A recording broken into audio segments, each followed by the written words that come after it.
আল্লাহ বাবিলকে আরেকবার হুকুম দেন না, আরেকবার দেন না, আরেকবার দেন না মালিক, খোক না, দুনিয়াটাকে একটু দেখান না, আরেকবার আবাবিলকে হুকুম দেন না।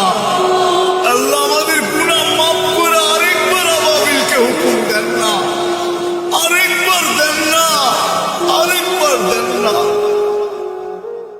আল্লাহ বাবিলকে আরেকবার